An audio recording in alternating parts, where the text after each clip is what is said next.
निश्चित होना चाहिए। शिव महापुराण की कथा कहती है, तीन दौलत सबसे बड़ी होती है। दुनिया की सबसे बड़ी दौलत में तीन दौलत है।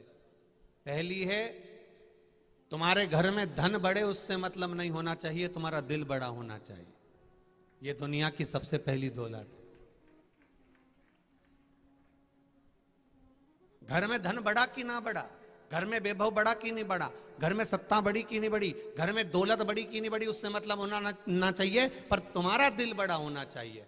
कोई आया आतिथ्य भाव दिया, कोई आया एक लोटा पानी पिला दिया, कोई आया एक अन्न से कुछ भी नहीं लेकर आए खाने का तो गुड़ की डली ला कर दे दी, कुछ नहीं है खाने का, एक कटोरी में थोड़ा सा गुड़ लाया और उसको दे दिया। अर्थात उसको लगे कि इनका दिल कितना बड़ा है साहब, हमें पहचानता नहीं, जानता नहीं, एक दूसरे को जानने का कोई काम नहीं, उसके बाद भी मेरा मुंह झूठा करा दिया। ये दिल बड़ा होना चाहिए।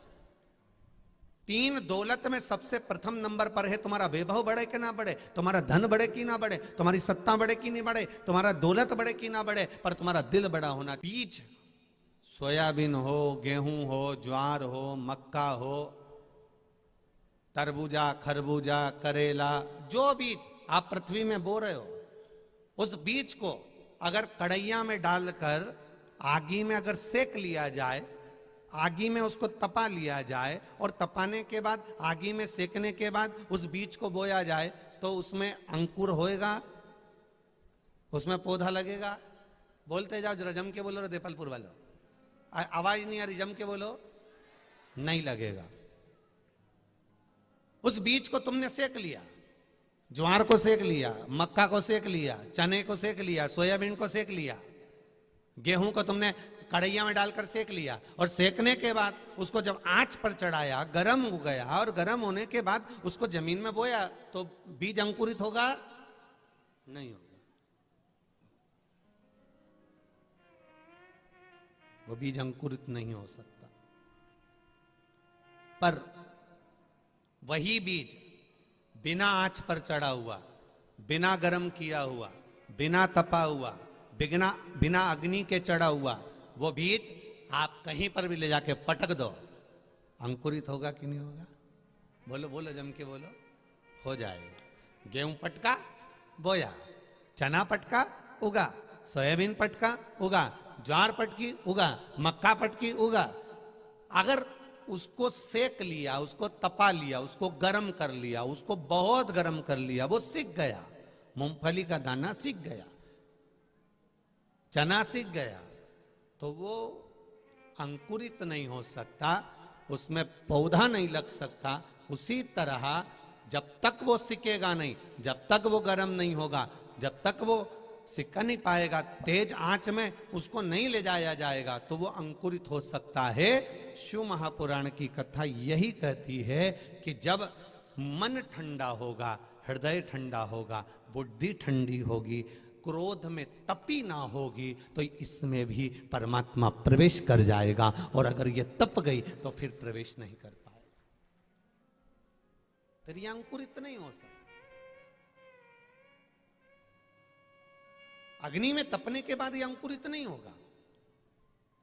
क्रोध में अगर चित्त लगा हुआ है, क्रोध में मन लगा हुआ है, क्रोध में वृत्ति लगी हुई है, क्रोध में अगर आप समाहित हैं और क्रोध आपके भीतर समाया हुआ है, क्रोध में आप तल्लीन हुए चले जा रहे हैं, क्रोध में बढ़ते चले जा रहे हैं। जरा सा किसी ने कहा, शब्द कहा, जरा से में क्रोध आ गया, फिर किसी ने कहा क्रोध आ गया, जरा सा किसी ने कहा क्रोध आ गया। जिसके भीतर क्रोध इतनी मात्रा में समाहित होता चले जाता है, फिर परमात्मा उसमें अंकुरित नहीं हो पाता, परमात्मा उसमें प्रवेश नहीं कर पाता, परमात्मा उसमें प्रकट नहीं हो पाता। इसमें सबसे मूल है, बीज सिका हुआ नहीं होता तो कहीं पर भी अंकुरित हो सकता है, लग सकता है, पर वो सिक गया तो अंकुरित नहीं होगा। उसी तरह क्रोध आपके भीतर आ गया तो परमात्मा नहीं मिल पाता, और क्रोध अगर नहीं है तो भगवान को मिलने में देरी नहीं लगती, परमात्मा मिल जाता है एक क्षण में तुम्हारे सामने।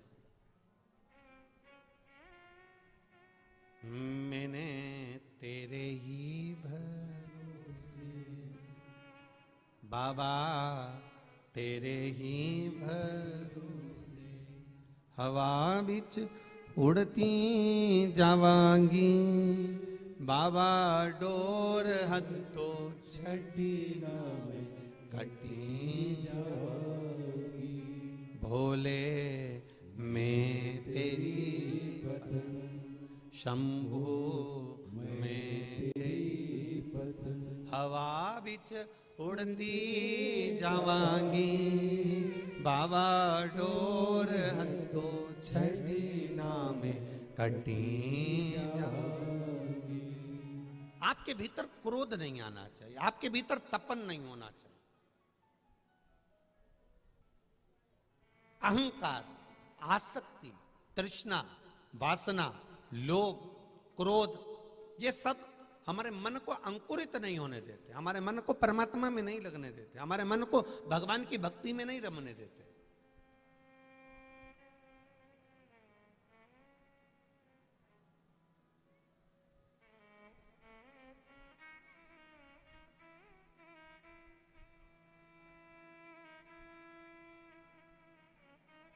जब हमारे भीतर भगवान की अविरल भक्ति बढ़ती चली जाती है तो हृदय अपने आप शीतल होता चले जाता, हृदय अपने आप शीतलता का अनुभव करने लगता।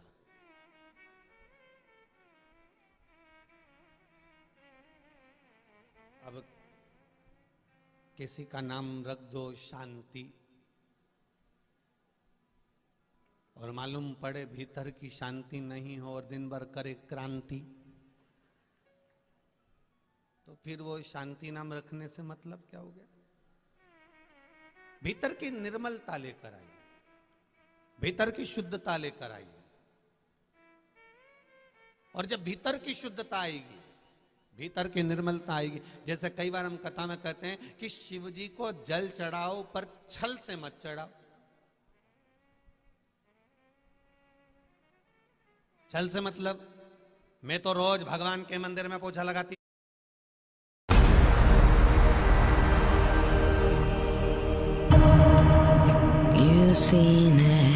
हूं, मेरे बराबर कोई भजन नहीं कर सकता। मैं तो इतनी जोरदार ढोलक बजाती, इतनी जोरदार ढोलक बजाती कि हमारे बराबर कहीं की ढोलक नहीं बजा सकती।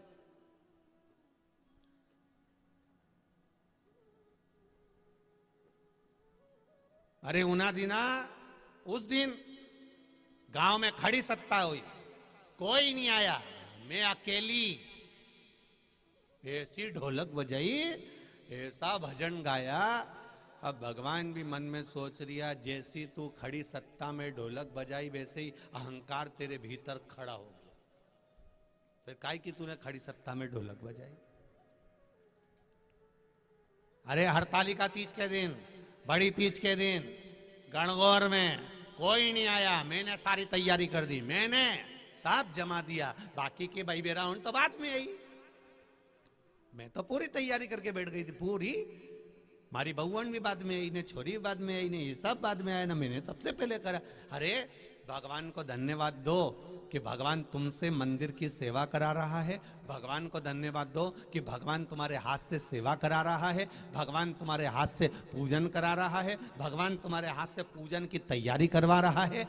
भाई बेरा बाद में आ जाए, माताएं बाद में आ जाए, बेटियां बाद में आए, बहुएं बाद में आए, पर भगवान ने तुम्हें इस लायक बनाकर रखा है कि तू इन हाथों से सेवा कर कर पूरा आनंद सुख प्राप्त कर ले। ये भगवान की कृपा। कभी मत क्यों कि मैंने अकेले ने ढोलक बजाई, मैंने अकेली दमदार हूं, मैं अकेली भजन कर लूं, मैं अकेला ही भजन कर लूं, ना ना।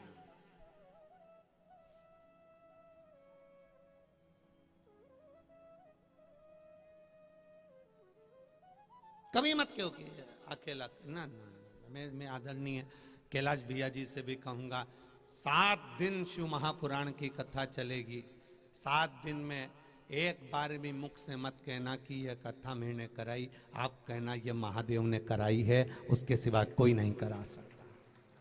ये कथा महादेव ने कराई है, उसके सिवा कोई नहीं करा सकता।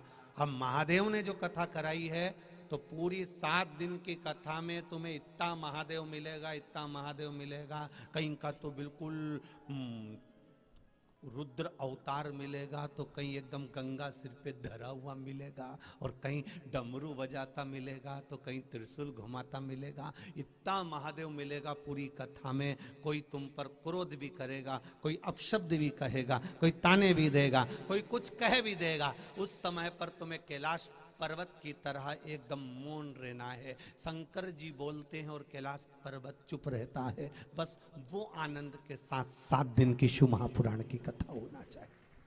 उस आनंद के साथ मौनता रहे, आनंद।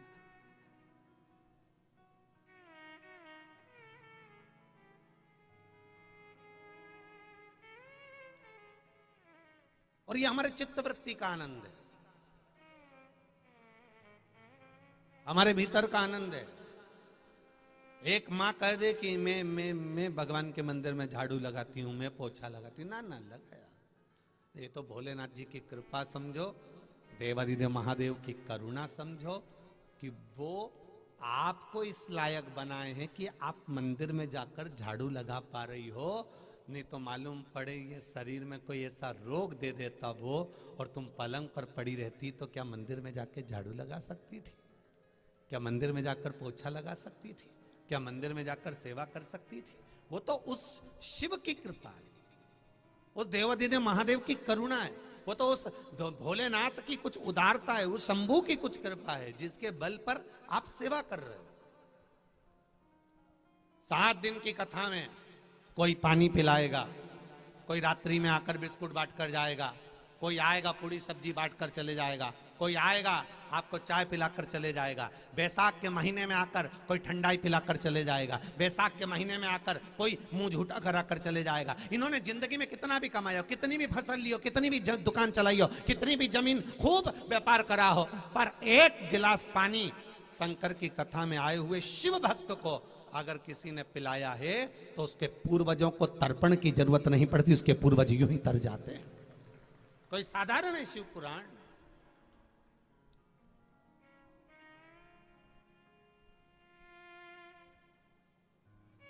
करो भक्ति शिव की। खाली ना जाता कोई, बोलो बोलो, तुम लोगों को तो अब याद हो जाना चाहिए। खाली ना जाता कोई,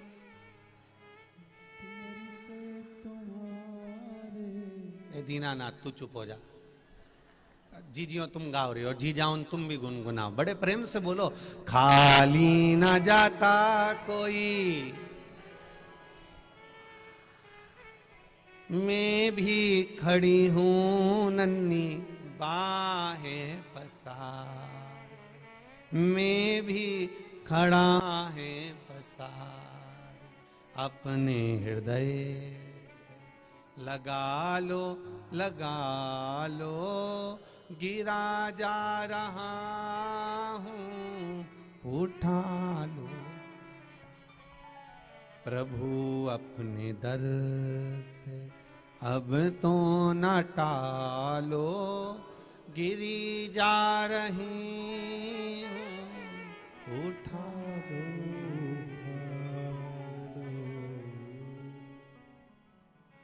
पर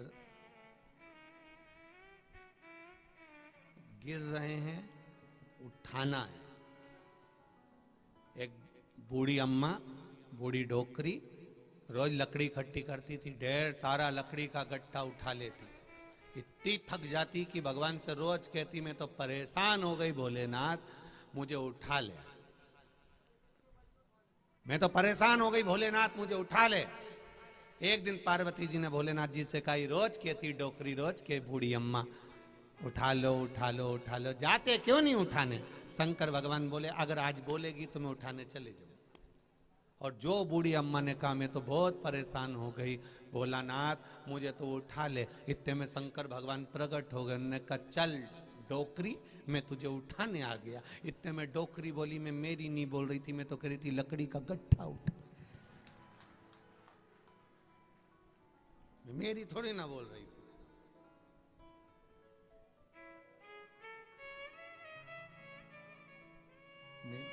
मैं तो लकड़ी के गट्ठे के लिए कह,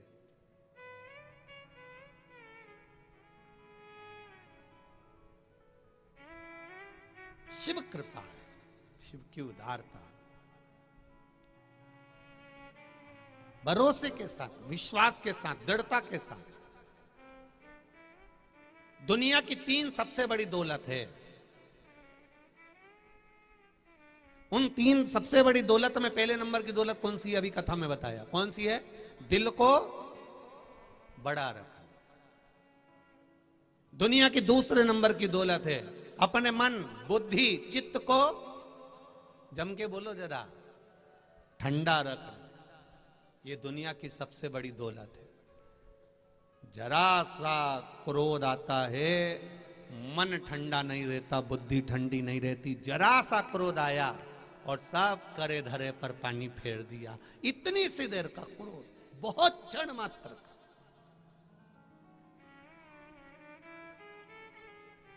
कितनी देर का गुस्सा? जरा सी देर का। बस लड़ाई हुई, झगड़ा हुआ, गुस्सा आया, अंदर गया, चक्कू उठा कर ले आया, तलवार उठा के ले आया, बंदूक उठा के ले आया, और 1 मिनट का गुस्सा था, डंडा उठा के लाया, पत्थर उठा के लाया, और जो दिया सिर में, सामने वाला तो धराशायी हो गया, गिर गया, मर गया, पड़ गया। पर 1 मिनट के क्रोध ने बस वो चक्कू उसको लगा, डंडा उसको लगा, पत्थर उसको लगा, जरा सी उसको चोट लगी और अदालत में बात गई, थाने में रिपोर्ट गई। 4, 5, 15, 20 दिन, 1 महीना, 2 महीना तो तुम थाने में ही बंद रहिए। और मालूम पड़ा उसके बाद केस चलता रहा, अदालत में केस चलता रहा। चलते चलते केस को 2 साल हो गए, 3 साल हो गए, 4 साल हो गए, 5 साल हो गए, 10 साल हो गए। तब निर्णय निकला कि इसको सजा दी जाती है 5 साल की, 8 साल की, 10 साल की। जरा विचार करना, क्रोध आया था 10 मिनट का, क्रोध आया था 10 सेकंड का, क्रोध आया था 10 मिनट का। 10 मिनट के क्रोध को अगर कंट्रोल कर लेते, 10 मिनट के क्रोध को संयम में कर लेते, पर इतना गुस्सा आया, मैं इस भाई को मार दूंगा, मैं भाभी को मार दूंगा, मैं इसको मार दूंगा, ने देवरानी बुरी, ने जेठानी बुरी, ने सास बुरी, ने ससुर बुरा, ने ये पड़ोसी बुरा, ने ये रिश्तेदार बुरा। इनने डंडा उठाया। 10 मिनट का क्रोध था, मात्र 10 मिनट का, और 10 मिनट के क्रोध में डंडा, पत्थर, तलवार, बंदूक जो चली, वो 10 मिनट का क्रोध समाप्त हो गया। और 10 साल उस 10 मिनट के क्रोध की सजा को थाने में पड़े पड़े भुगतना पड़ा। 10 मिनट का क्रोध था, मात्र 10 मिनट। शिव पुराण कहती है वो 10 मिनट का जो क्रोध आया था, उस क्रोध में तुमको ऐसा क्रोध आना चाहिए, अगर क्रोध भी आए तो ऐसा आना चाहिए, जैसे ही 10 मिनट का क्रोध आए, उस बीच में तुमको ऐसा क्रोध आए कि तुम घर छोड़कर मंदिर में जाकर बैठ जाओ, तो समझ लो तुम्हारा क्रोध सक्सेस हो गया, सफल हो गया। तो समझो कि तुम्हारा क्रोध सफल हो गया। वो 10 मिनट का क्रोध आता है, 10 सेकंड का क्रोध आता है, उसमें इतना गुस्सा आ गया, डंडा ने, पत्थर ने, बंदूक ने, तलवार ने, चाकू ने, गाली ने, गलोच सब हो गया। वो 10 मिनट के क्रोध में मालूम पड़े 10 साल थाने के चक्कर काटना पड़े, 10 साल अदालत के चक्कर काटना पड़े, 10 साल पड़े रहना पड़े, ऐसा क्रोध किसी काम का नहीं है। शिव पुराण कहती है 3 दौलत में दूसरे नंबर की दौलत है मन को, बुद्धि को, चित्त को, हृदय को ठंडा रखिए। गुस्सा आए तो घर छोड़कर शिव महापुराण की कथा में देपालपुर जाके बैठ जाओ। क्रोध आए, घर में अगर लड़ाई हो तो कह दो, ये संभालो तुम्हारा घर। 10 मिनट का गुस्सा आए, मुंह से मत बोलना, डंडे मत चलाना, पत्थर मत चलाना, गाली मत देना, बंदूक मत चलाना, हाथ पैर मत चलाना। 10 मिनट का क्रोध आए तब कह देना, मैं जा रही 24 अवतार मंदिर में जाके बैठ जाऊंगी, मैं जाऊं राम मंदिर में जाके बैठ जाऊंगी, मैं जा रही, मैं तो भगवान के मंदिर में बैठ जा रही। तुमसे कौन मुंडा मिला है, कौन लड़े तुमसे, और बस गुस्से में लाल हुई के ने छोटी मोटी बांध फुटा क्या, और तुरंत मंदिर के अंदर शंकर जी के मंदिर में जाके नहीं 1 लोटा पानी, तो भी तुम शंकर जी के सामने बैठी बैठी श्री शिवाय। अच्छा गुस्सा भी आए तो वहीं अपनी साड़ी पे गुस्सा निकाल लो, श्री शिवाय नमस्ते।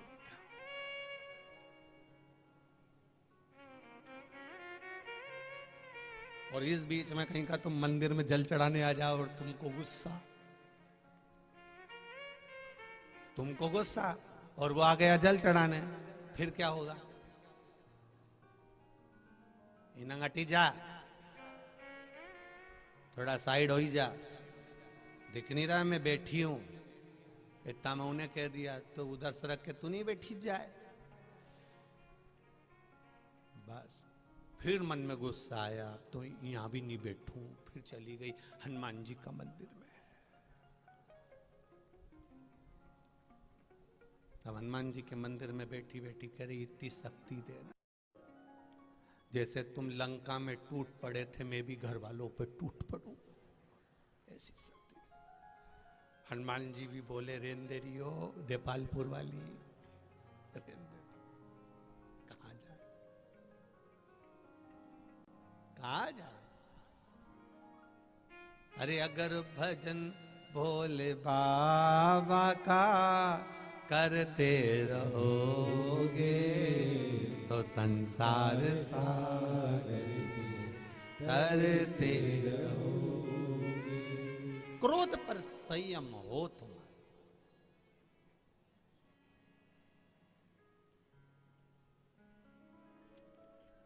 तीन दौलत में पहली दौलत है दिल को, बोलो बोलो जम के बोलो, जम के आवाज नहीं आ रही है, बड़ा रखना। दूसरे नंबर की दौलत है मन को, बुद्धि को, चित्त को ठंडा रखना। गाली दे दी ना, दे दो। गाली देने वाला व्यक्ति सोचे कि मैंने इके गाली दे दी ने मैं सवा शेर हो गया, कुछ नहीं हुआ। बा भगवान कृष्ण की सभा में कितनी गाली बकी थी वह बुआ जी के छोरे ने। भगवान कृष्ण की सग्गी बुआ का छोरा, क्या नाम था? शिशुपाल।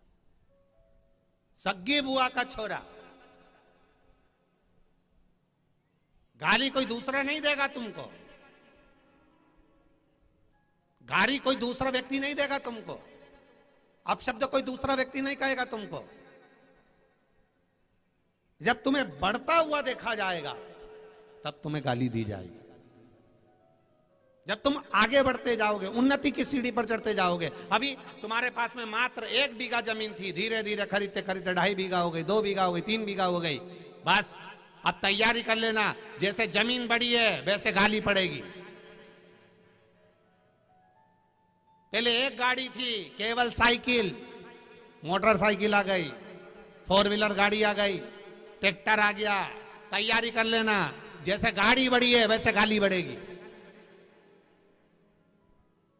पहले एक छोटा सा कमरा था, घास का, कबेलू का, झोपड़ा, उसी में रहते थे। धीरे धीरे 2 कमरा हो गया, 2 कमरे से पक्का मकान बन गया, लेंटर का मकान, छत का मकान, बिल्डिंग बन गई, 3 मंजिल का कमरा बढ़ गया। जैसे जैसे कमरे बढ़े वैसे वैसे ध्यान रख लेना कि गाली बढ़ेगी। पहले तुम्हें कोई नहीं जानता था, कोई नहीं। तुम्हारा नाम धीरे धीरे धीरे धीरे आगे बढ़ा है।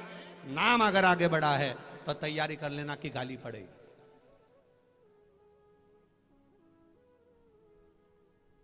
जब हमारा शास्त्र ही कह रहा है कि धीरे धीरे वो कहे, ऊंच निवास नीच कर तूती देख न सकही पराई विभूति। ये रामचरितमानस कहती है, ऊंच निवास नीच कर तूती देख न सकही पराई विभूति। दुनिया की विभूति आपको आगे बढ़ते हुए, आपको अग्रण्य होते हुए, आपको तरक्की करते हुए जो जो देखेगा वो आपको गालियां देगा, अपशब्द कहेगा, ताने देगा, आड़ी टेढ़ी बातें करेगा, आपके लिए निंदा करेगा, आपके लिए अपशब्द बोलेगा, आपके लिए आड़ा टेढ़ा कहना चालू कर देगा। तो क्या करें? भगवान कृष्ण की कथा कर रही है, सग्गी बुआ का लड़का शिशुपाल गाली पर गाली दे रहा है, खूब गालियां दे रहा है। भगवान मुस्कुरा रहे हैं। शिशुपाल को और बुरा लग गया। उसने कहा, बताओ मैं गाली दे रहा हूं जो हंस रहा है। एक बार तुम भी प्रैक्टिकल कर कर देखना, जो तुम्हारा किसी से झगड़ा हो जाए और वो तुमको गाली दे, अथे एक बार प्रैक्टिकल करके देखना कि सीवर वाला महाराज सही बोला कि गलत बोला। वो तुम्हें गाली दे और तुम एकदम जोरदार सिर पे पल्लू मल्लू लेके और खूब उसके सामने मुस्कुराओ, खूब मुस्कुराओ, खूब जोरदार। फिर क्या होगा?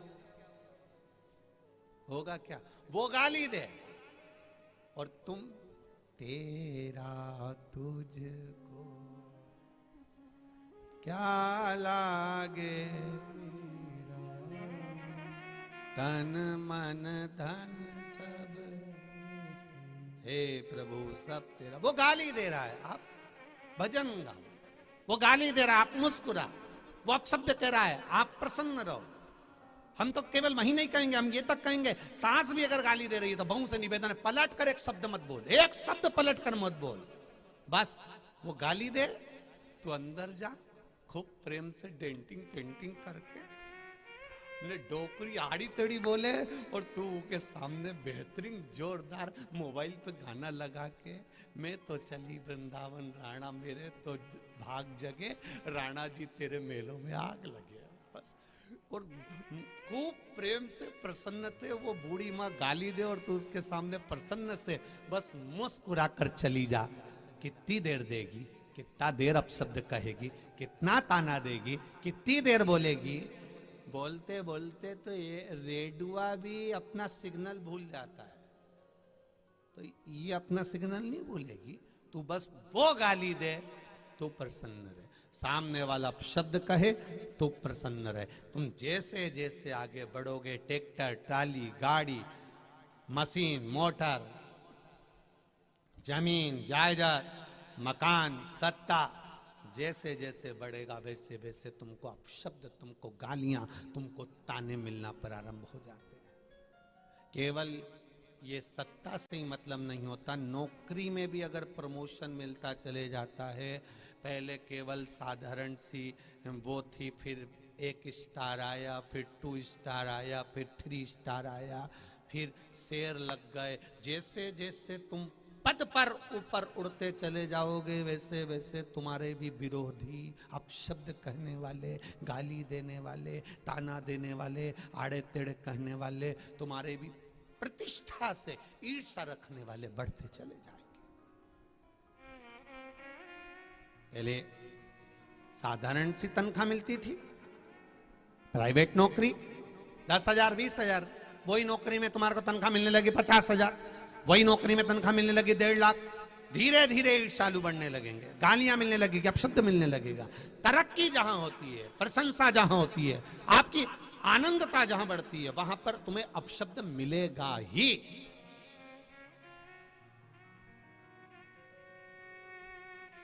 तो 3 सबसे बड़ी दौलत है, उसमें पहली दौलत है दिल बड़ा रखिए, दूसरी दौलत है दिमाग, मन, बुद्धि, चित्त को क्या रखना है, ठंडा रखिए।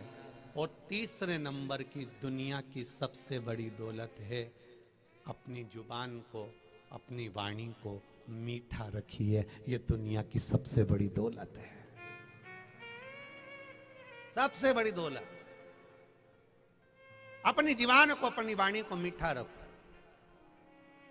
मीठा। कहीं कहीं का व्यक्ति बोलता है तो इतना मीठा बोले, साहब हमारा तो मन हर लिया, इतना जोरदार बोले। और कहीं कहीं का व्यक्ति बोले तो ऐसा बोले कि मुंडा से मेंढक झड़े,